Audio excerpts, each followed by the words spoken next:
ஆண்டவராய் இயேசு கிறிஸ்துவின் கிருபையுள்ள நாமத்திலே உங்கள் யாவருக்கும் அன்பினல் வாழ்த்துக்கள் கூறி இன்றைய தியானத்திற்கு உங்களை வெகு தயவோடு அழைக்கிறோம். இன்றைய தியான பகுதி ஆதியாகமம் 32 அதிகாரம். ஆதியாகமம் 32 அதிகாரம். தியான வசனம் எரேமியா 10:16. எரேமியா 10:16.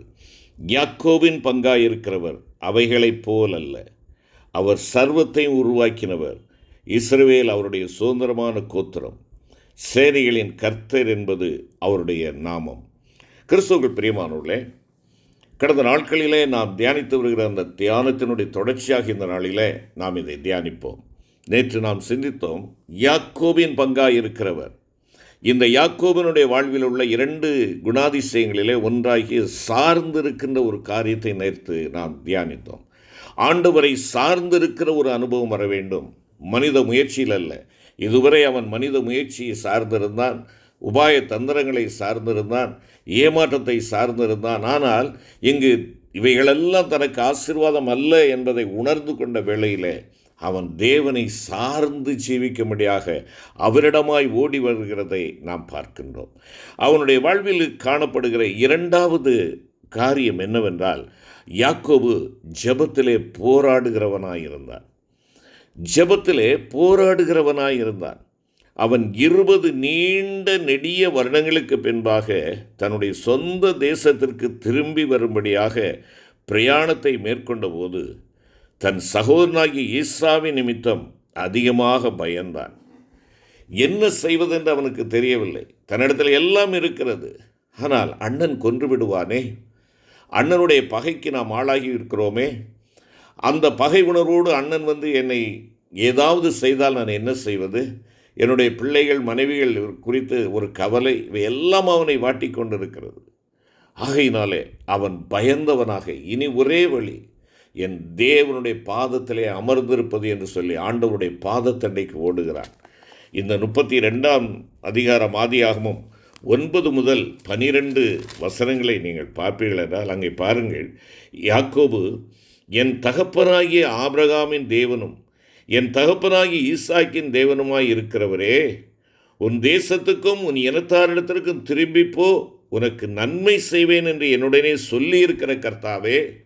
அவனுடைய ஜெபத்தின் தன்மையை பாருங்கள். என்ன சொல்லுகிறான்? ஆண்டவர் சொன்ன வாக்குறுதிகளை நினைவுபடுத்துகிறான். தனக்கு ஆண்டவர் கொடுத்த வாக்குகளை அவன் என்ன செய்கின்றான்? தனக்கு சொந்தமாக்கி கொள்ளுகிறவனாக அவன் காணப்படுகிறான். ஆகையினால்தான் நீர் எனக்கு சொன்னீரே என்பதாக சொல்லுகிறான். அது மாத்திரமல்ல, 10வது வசனத்தில் பாருங்கள், அடியேனுக்கு தேவரீர் காண்பித்த எல்லா தயவுக்கும் எல்லா சத்தியத்துக்கும் நான் எவ்வளவேனும் பாத்திரன் அல்ல. நான் கோலும் கையுமாய் இந்த யோர்தானை கடந்து போனேன், இப்பொழுது இந்த 2 பரிவாரங்களை உடையவனானேன்.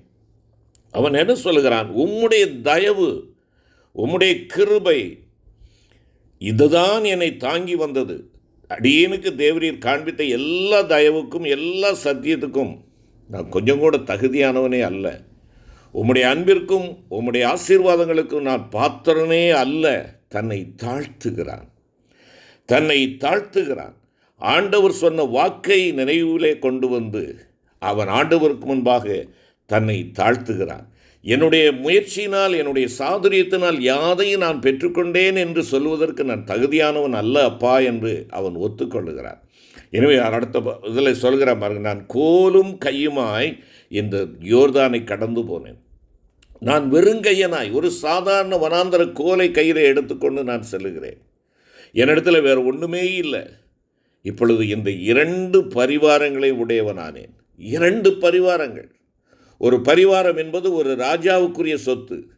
2 ராஜாக்களுக்குரிய சொத்துக்களோடு நான் இப்பொழுது இருக்கிறேன். என்னுடைய உழைப்பு அல்ல, என்னுடைய உழைப்பல்ல. நான் வெறுமையாய் சென்றவன். ஆனால் நான் நிறைவோடு வருகிறேன் என்றால் உம்முடைய தயவு, உம்முடைய சத்தியம், நீர் எனக்கு காண்பித்த கிருபை என்று சொல்லி 11வது வசனத்திலே அங்கே சொல்கிறான் பாருங்கள், என் சகோதரனாகிய ஏசாவின் கைக்கு என்னை தப்புவியும், அவன் என்னையும் பிள்ளைகளையும் தாய்மார்களையும் முறியடிப்பான் என்று அவனுக்கு நான் பயந்திருக்கிறேன். அப்பா, என்னுடைய முயற்சியில் ஒன்றுமே இல்லை, என்னால் ஒன்றுமே செய்ய முடியாது, நான் பயந்திருக்கிறேன். 12வது வசனத்தில் திரும்ப அவன் ஆண்டவருடைய வாக்கை நினைவுபடுத்துகிறான். தேவரீரோ, நான் உனக்கு மெய்யாகவே நன்மை செய்து உன் சந்ததியை எண்ணி முடியாத கடற்கரை மணலைப் போல மிகவும் பெருக பண்ணுவேன் என்று சொன்னீரே. நீர் சொல்லியிருக்கிறீர், உன் சந்ததியை பெருக பண்ணுவேன், கடற்கரை மணலை போல பெருக பண்ணுவேன் என்று சொல்லியிருக்கிறீரே. ஆகையினாலே என் அண்ணனுடைய கைக்கு நான் தப்பிக்க வேண்டும். என்னால் முடியாது. நீர் சொன்னீர், நீர் செய்ய போகிறேன். நீர் செய்யும் மட்டுமாக, நான் ஒரு உறுதியை பெற்றுக்கொள்ளும் மட்டுமாக நம்மை விடுவதில்லை என்பதாக அவன் ஆண்டவருடைய சமூகத்தில் வாக்குகளை சொல்லி அவன் ஜெபிக்கிறவனாக காணப்படுகிறான். அந்த ஜெபத்தில் அவன் முன்பு தேவன் தனக்கு அருளி செய்திருந்த வாக்குத்தத்தங்கள் எல்லாவற்றையும் பிடித்து கொண்டு அவரிடத்திலே அவற்றை உரிமை கோருவதை நாம் காண்கிறோம். அதைத்தான் இந்த 2 வார்த்தைகள் மிக தெளிவாய் சொல்லுகிறது. என்னுடன் சொல்லியிருக்கிற கர்த்தாவே என்று சொன்னீரே என்ற இந்த 2 வார்த்தைகளை நீங்கள் ஆழமாக தியானியுங்கள். வாக்குத்தத்தங்களை பெற்றுக்கொள்ளுகிற அருமையான கர்த்தருடைய பிள்ளைகளே, அந்த வாக்கு யாருக்கானதோ அல்ல, உங்களுக்குரியது. அந்த வாக்கை நம்பி நீங்களும் நானும் அதை உறுதியாய் பற்றி கொண்டு ஆண்டவருடைய சமூகத்திலே ஜெபித்ததிலே தரித்திருப்போம் என்றால் அந்த வாக்குத்தத்தம் நிச்சயமாக உங்களுடைய வாழ்க்கையிலே ஆமென்றும் ஆமென் என்றும் நிறைவேறும் என்பதை நீங்களும் நானும் உணர்ந்து கொள்ள வேண்டும். இங்கே யாக்கோபு தேவன் தனக்கு தந்திருந்த வாக்குத்தத்தங்களை அவருக்கு நினைவூட்டி ஜெபத்தில் போராடுகிறான். மேலும் அவன் ராத்திரியில் எழுந்திருந்து தன்னுடையவர்கள் யாவரையும் மற்றும் தனக்குண்டான யாவற்றையும் யாப்போக்கு என்கிற ஆற்றிற்கு அக்கறைப்படுத்திவிட்டு தான் மாத்திரம் பிந்தி தனித்திருந்து பொழுது விடியும் மட்டும் தேவ சமூகத்தில் போராடி ஜெபித்து ஆசீர்வாதத்தை பெற்றுக்கொண்டான் என்பதாக 22 முதல் 29 வசனம் முடிய உள்ள பகுதி நமக்கு விளக்குகிறது. ஆம், என்னை கேட்டுக்கொண்டிருக்கிற அருமையான கர்த்தருடைய பிள்ளையே, ஜெபிக்கிறோம், நீங்களும் நானும் ஜெபிக்கிறோம். ஆனால் நம்முடைய ஜெபம் எப்படிப்பட்டதாக இருக்கிறது? ஆண்டவருடைய வாக்கை நம்பி நாம் ஜெபிக்கிறோமா? ஆண்டவருடைய சமூகத்திலே தனித்திருந்து நாம் ஜெபிக்கிறோமா? இங்கே பாருங்கள், அவன் செய்கிறதெல்லாம் என்ன? ஆண்டவருடைய சமூகத்திலே ஜெபிப்பதற்காக, தனித்து ஜெபிப்பதற்காக அவன் என்ன செய்கிறான்? தன்னுடைய குடும்பம் அனைத்தையும் அவன் என்ன செய்கின்றான்? அப்புறப்படுத்துகிறான். குடும்பம் அவரத்தை தனக்குண்டன எல்லாவற்றையும் அப்போக்கு ஆற்றிற்கு அக்கறைப்படுத்திவிட்டு தான் மாத்திரம் இன்றைக்கு நீ ஜெபிப்பதற்கு, தனித்து ஜெபிப்பதற்கு தடையாக இருக்கிற காரியங்களை அப்புறப்படுத்த ஆண்டவர் விரும்புகிறார். என்னுடைய தனி ஜெபத்திற்கு ஊர் விளைவிக்கக்கூடிய, இடையூறு உண்டாக்கக்கூடிய எல்லா காரியங்களையும் ஒதுக்கும்படியாக ஆண்டவர் கேட்கிறார். ஒருவேளை நான் ஊழியம்தானே செய்கிறேன், ஆண்டவருடைய பணியைத்தானே செய்கிறேன், நான் ஆண்டவருடைய ஆலயத்தின் பணிவுடைக்காரனாகத்தானே இருக்கிறேன். இருக்கலாம், ஊழியர்களாக இருக்கலாம், போதகர்களாக இருக்கலாம், விசுவாசிகளாக இருக்கலாம், ஆண்டவருடைய காரியத்தில் தீவிரமாய் செயல்படுவர்களாக இருக்கலாம். ஆனால் ஆண்டவரோடு தனித்திரு. ஆண்டவரோடு தனித்திருக்கின்ற அனுபவம் இருக்கிறதா? அவைகளை அப்புறப்படுத்து. ஒருவேளை குடும்பம், கையின் பிரயாசங்கள், ஆடு மாடுகள், இவைகள், ஒருவேளை என்னுடைய வேலை மற்றும் என்னுடைய தொழில்கள் எல்லாவற்றையும் சற்று ஒதுக்கிவிட்டு ஆண்டவருடைய சமூகத்தில் தனித்திருந்து ஜெபிக்கின்ற பழக்கத்திற்குள்ளாக நாம் வர வேண்டும். நெகேமியா எருசலேமின் அலங்கத்தின் நிலைமையை நேரில் பார்த்த பொழுது அவன் தன்னுடைய மனுஷீகத்திலே எந்த ஒரு முயற்சியும் செய்யவில்லை. உதவி செய்யும்படியாய் வருகிறேன் என்று சொன்னவருடைய உதவியும் அவன் கேட்கவில்லை. மாறாக தேவனுடைய சமூகத்திலே செல்லுகிறான். அவன் சென்று ஆண்டவருடைய சமூகத்திலே உட்காருகிறான். அருமையான கர்த்தருடைய பிள்ளையே, உன்னுடைய ஜெபம் என்பது அலசடிப்படுகிற ஒன்றாக அல்ல, அமைதியாக ஆண்டவருடைய பாதத்திலே அமர்கின்றதாக இருக்க வேண்டும். உட்கார்ந்து அந்த காரியம் இந்த காரியம் என்று சொல்லி எல்லாவற்றையும் மனதின் அறையை அவன் கட்டினவனாக என்ன செய்கின்றான்? உட்கார்ந்து அழுது துக்கித்து உபவாசித்து மன்றாடி பரலோகத்தின் தேவனை நோக்கி கெஞ்சுகிறான். அருமையான கர்த்தருடைய பிள்ளைகளே, என்னுடைய ஜெப வாழ்க்கை எப்படி இருக்கிறது? ஏதோ கடமைக்காக ஒரு ஜெபத்தை செய்கிறவர்களாக, இல்லையென்றால் சிறு பிள்ளைகள் வாய்ப்பாடு ஒப்புவிப்பதைப் போல அதை ஒரே டைப்பான ஜெபத்தை நாம் சொல்லி ஏறெடுக்கிறவர்களாக இருக்கிறோமா?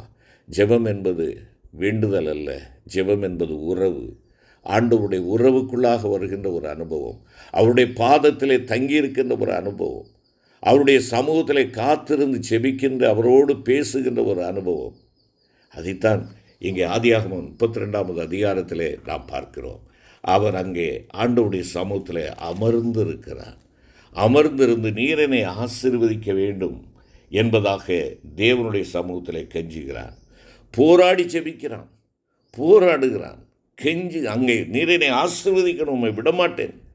போராட்டம், அங்கே ரிஸ்லிங் என்று சொல்லப்பட்டிருக்கிறது ஆங்கில வார்த்தை. குத்துச்சண்டை போடுகிறவனைப் போல இருக்கிறான். தேவனோடு அங்கே போராடி என்ன செய்கிறான்? மன்றாடி கொண்டிருக்கிறவனாக இருக்கிறான். ஆண்டவர் அவனை பார்த்து கேட்கிறார், நான் உன்னை ஆசீர்வதிப்பதற்கு உன் பெயர் என்னப்பா என்று கேட்கிறார். உன் பெயர் என்ன? அவன் சொல்லுகிறான், யாக்கோபு என்று சொல்லுகிறான். யாக்கோபு என்ற உண்மையை ஒத்துக்கொள்ளுகிறான். ஒரு நாளிலே இந்த பூவுலக தகப்பனாகிய ஈசாக்கு அவரை பார்த்து, மகனே நீ யார் என்று கேட்கின்ற பொழுது, நான் உம்முடைய மூத்த மகனாகிய ஏசா என்று சொல்லுகிறான். இன்று தேவனுடைய சமூகத்திலே உண்மையை ஒத்துக்கொள்ளுகிறான், உண்மையை ஒத்துக்கொள்ளுகிறான். அருமையான கர்த்தருடைய பிள்ளைகளே, ஆண்டவர் அவனை ஆசீர்வதிக்கிறார். தேவனுடைய சமூகத்திலே நாம் தரித்திருந்து மன்றாடுகின்ற பொழுது, நம்முடைய பாவங்களை அறிக்கை செய்கின்ற பொழுது தேவன் நம்மை ஆசீர்வதிக்கிறவராக இருக்கிறார். அதிலும் அவர் உன்னுடைய பேர் என்ன என்று கேட்ட பொழுது இவன் ஆண்டவரை பார்த்து கேட்கிறான், உம்முடைய பேர் என்ன என்று கேட்கிறான். கொஞ்சம் சேட்டைக்காரனாகத்தான் இருக்கிறான். அருமையானவர்களே, அநேக நேரங்களிலே நாம் தேவனுடைய சமூகத்தை எள்ளி நகையாடுகிறவர்களாக அல்லாது தேவனை சார்ந்து நம்முடைய பாவ காரியங்களை ஒத்துக்கொண்டு அவருடைய ஆசீர்வாதங்களை பெற்றுக்கொள்கின்ற பொழுது நீங்களும் நானும் யாக்கோபின் பங்காயிருக்கிறவருடைய பங்காளிகளாக காணப்படுவோம்.